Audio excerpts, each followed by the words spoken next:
morning, everyone. Welcome back.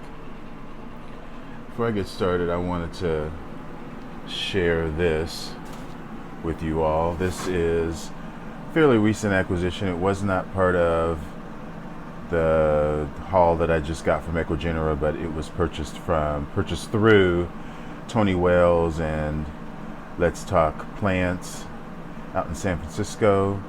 Earlier this spring, I got an order through them from Ecogenera, and this is Dendrobium harveyanum.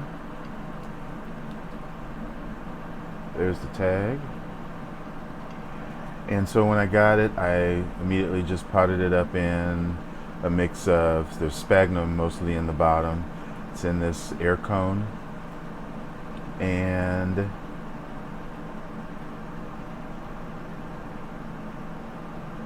it's dark today.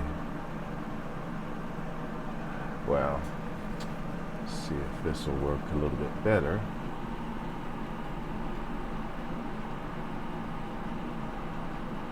Yeah, there's a new growth growing up right there, just peeking out. So while that is not overly,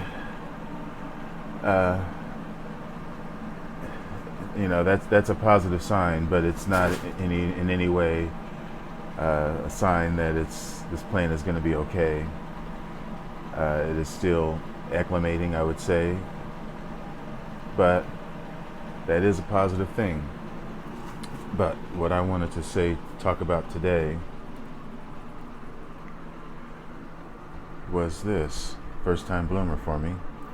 This is Phalaenopsis cornu-cervi, and there are many forms of cornu-cervi.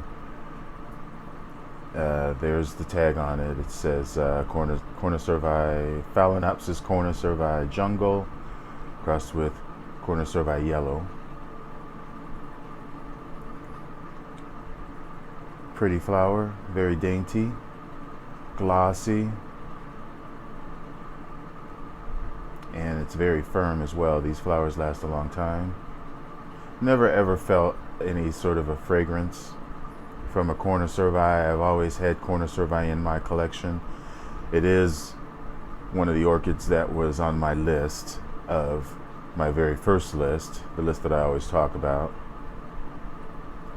I have several cornu-cervis. There's one over here, which I think is a red one, and then I have this one, which is it's a different yellow fantastic that just came out of bloom.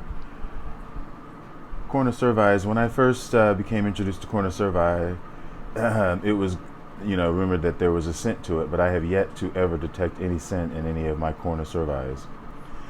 Cornu-cervis range from, they're native to Laos and Vietnam, the Philippines.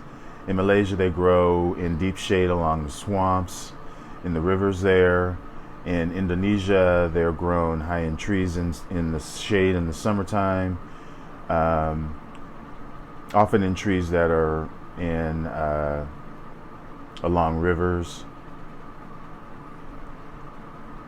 But they grow high up in the trees where they get full sun in the wintertime when they are getting a rest.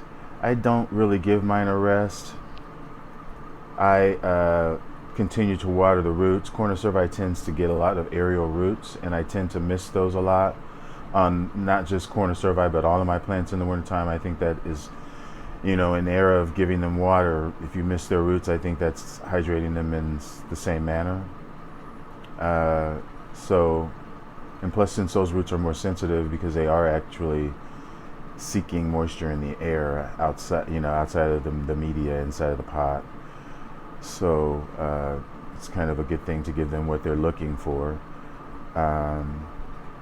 But they do, according to literature that I've read, they do require a rest and also a drop in humidity. They do require a high humidity pretty much year round, except for a few weeks in the beginning of spring when the humidity drops, and that is to promote the blooms.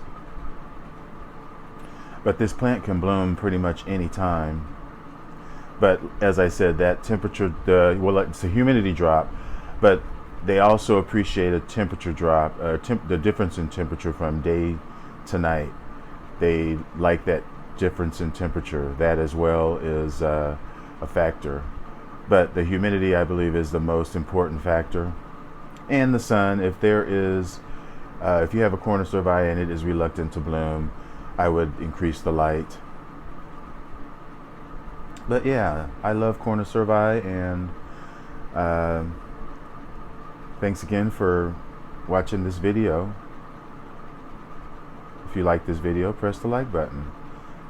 Otherwise, have a good day and enjoy your orchids. Bye.